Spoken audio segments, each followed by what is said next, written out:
I have to confess something right off the bat. It's a little embarrassing, but I Yeah. think a lot of people might get this. Okay, I'm listening. There's this pressure I feel almost every time I unlock my phone. It's like a physical weight. Hmm. It's the pressure to have a rock-solid, unshakable opinion on everything. Immediately. Ah, yes, the hot take economy. We're all supposed to be day traders in opinions now. Exactly. I see a headline, a tweet, whatever, and my brain just scrambles, goes, okay, what side am I on? Who's the villain here? Is this the end of the world? Right.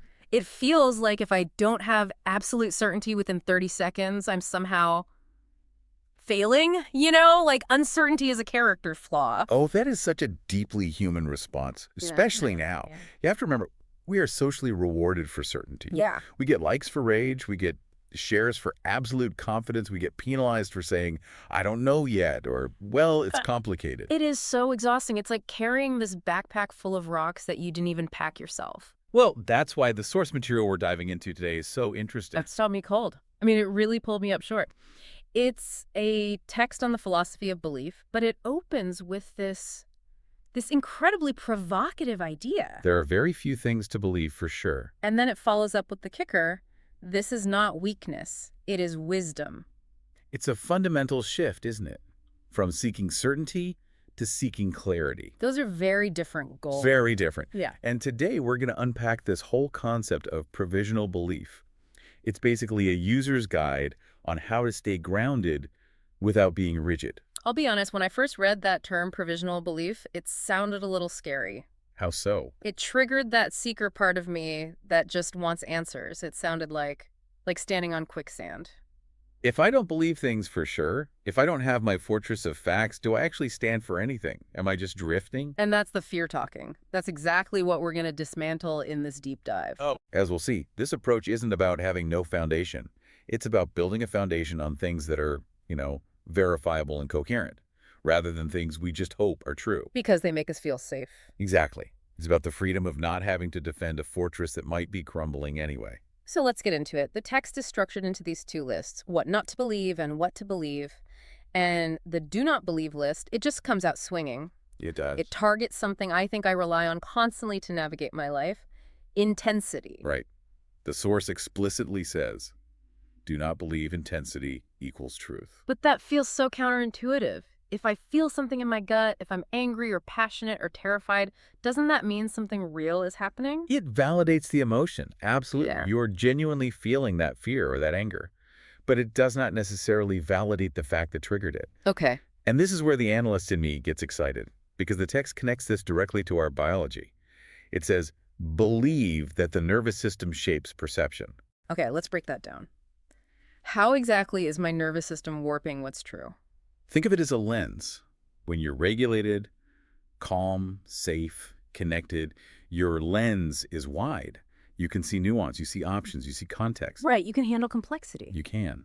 But when you're threatened, when you're in a high arousal state, your nervous system shifts gears into survival mode. Fight or flight. Exactly.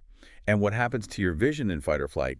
It tunnels. It narrows. Your vision narrows. Yeah. You lose access to the gray areas because survival doesn't care about nuance. A tiger is either eating you or it isn't. The source puts it perfectly. Fear narrows options. So when I'm doom scrolling at 11 p.m. and my heart is racing and I see a headline and I feel like the world is ending right now, that intensity. That's not a signal that the world is actually ending. No, it's a signal that your body is in a state of high alert. Strong feelings can accompany truth, for sure, but they just as easily accompany error. And if we believe that feeling it strongly makes it true, we become incredibly easy to manipulate. All someone has to do is spike your fear, and you'll believe whatever narrative they hand you. And that connects directly to the other trap mentioned here, the single story. Total explanations usually hide their own blind spots. We crave them because they resolve that anxiety we talked about. It's a clean narrative. Everything is bad because of them, or everything would be fixed if we just did this one thing. Precisely. It satisfies the brain's desire for a simple pattern. But reality is rarely a single story. It's messy, it's complicated. And the text warns that credentials and power, They do not replace discernment.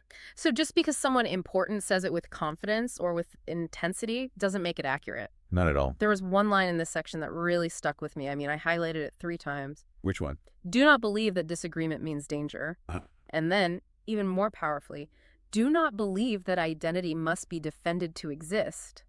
Why did that land for you so hard? Well, it implies that if I have to constantly fight to prove I'm right, maybe I'm not as secure as I think I am. It says, what is real remains real without protection. That is a heavy sentence. It really is. It feels like if something is true, it shouldn't need me to be its bodyguard. It suggests that reality is durable. It doesn't need your defense to continue existing. Gravity doesn't need you to argue for it on Twitter to keep us on the ground. Right. It just is. It just is. The problem comes when we attach our identity to a belief. Then if someone attacks that belief, it feels like they are attacking you. Which triggers the nervous system, fear spikes, the lens narrows. And suddenly we're right back in the intensity trap. You stop learning and start fortifying. Yeah. You stop asking, is this true? Yeah. And start asking, how do I win? So if we strip all that away, if we stop believing intensity is truth, if we stop clinging to a single story, if we stop defending our identity like a fortress, what is left? Yeah. It feels like we've cleared the deck, but now the deck is empty. What do we actually put on it? This is the pivot to what to believe. And the first concept is one of the most useful tools in this whole deep dive. It's a word we don't use enough. Coherence. Believe that coherence matters. Coherence in this context is defined as the alignment of your thoughts, your feelings, your body, and your actions. When they all line up. Yes. When those things align, life becomes workable.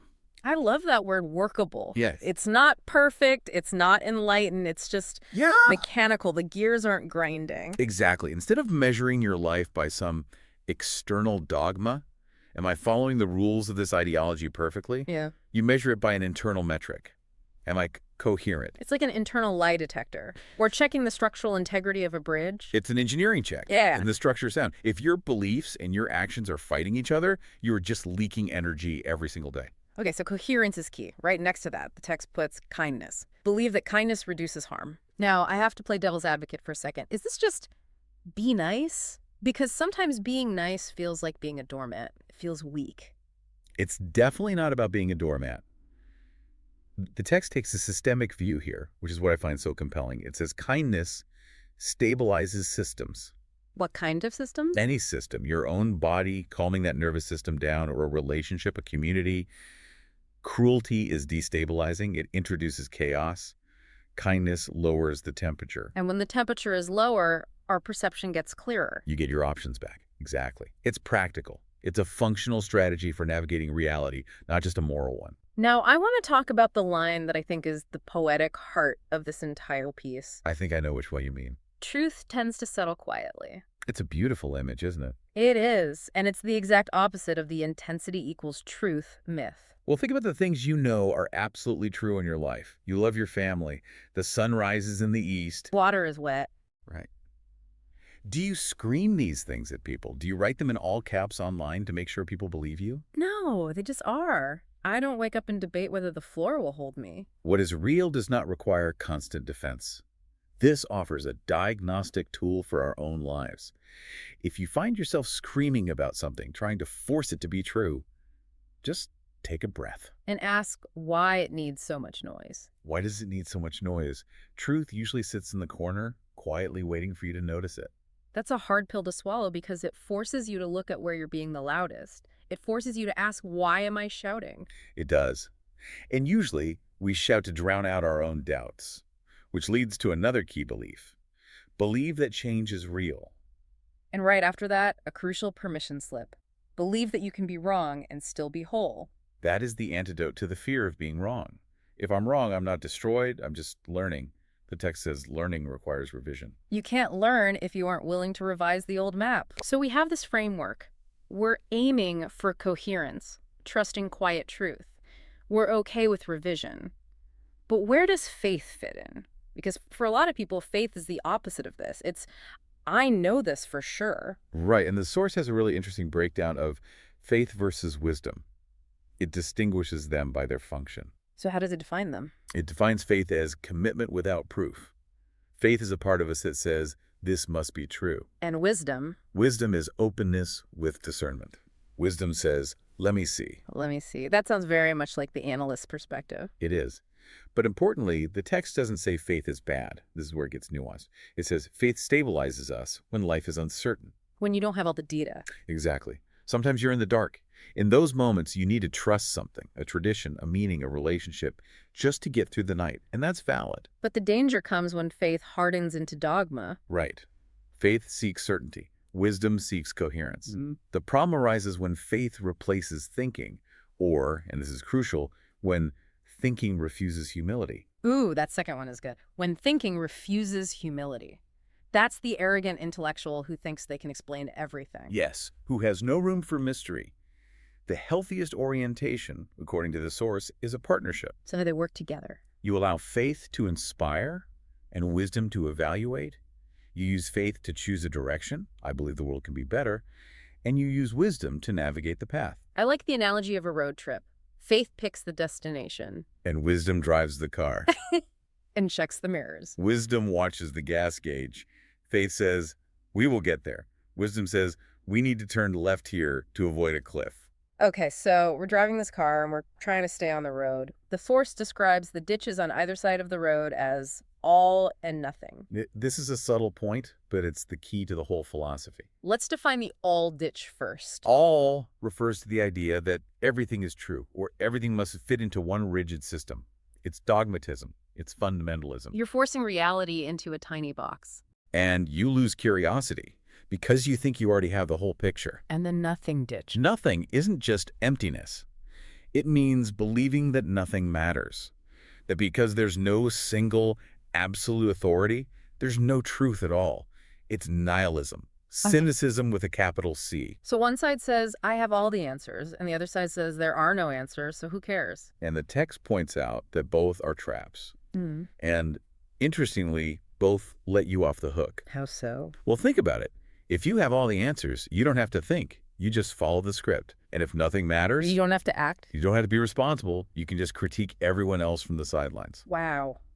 That's a really sharp insight. Both extremes are lazy. They both avoid the hard work of actually living. Wisdom lives in the middle. The source uses some beautiful phrases here. Pattern without absolutism, meaning without rigidity. Truth without ownership. Truth without ownership. That goes back to the idea that you don't need to possess the truth to benefit from it. You don't have to copyright reality. You just need to stay coherent. Exactly. Which brings us to this strategic line in the text that I think just pulls it all together. Which one is that? Let what is true prove itself through consistency. Let what is false exhaust itself through contradiction. That is the strategy. We Yeah. spend so much energy trying to destroy false ideas or argue people down. And the text says, just let them collapse. Contradiction is exhausting. Lies are high maintenance. You have to keep inventing new lies to cover the old ones. You have to keep shouting to keep the illusion alive. But truth is efficient. It's low maintenance. It's consistent. You just have to wait and watch. It's playing the long game. It really takes the pressure off. I don't have to be the truth police. I just have to watch for consistency. And while you're watching, you have to live. You have to act. Yeah. The text says belief should be light enough to revise, but strong enough to guide action. That's the balance. Light enough to change my mind, but strong enough to get me out of bed and doing good work. Correct. It's a dynamic stability, like riding a bike. You're constantly adjusting, but you are moving forward. So we've covered a massive amount of ground here. If we had to boil this all down, if someone listening wants to put this into practice today, what does the source tell us to actually do? It gives us 3 pillars, the surest things to believe. If you're going to bet on anything, bet on these. Okay. Number 1, stay kind. Number 2, stay coherent. And number 3, stay willing to learn. That's it. That's the core. The text says everything else can remain provisional. Stay kind, stay coherent, stay willing to learn. It seems almost too simple. But if you actually try to do all 3 at once, that's a full-time job. I guess it is. It is. Because stay willing to learn means killing your ego daily. Stay coherent means constantly checking your own hypocrisy. And stay kind means regulating that nervous system even when you're annoyed, even when you're frightened. It's active work. It's not passive. But the text ends with this reassurance. It says living this way in the provisional. It isn't emptiness. That is freedom. It's the freedom to be responsible for how you act. You know, when we started this, I felt anxious about not knowing, but now I feel lighter. That's the feeling of dropping the baggage. Being right all the time is heavy. It's a burden.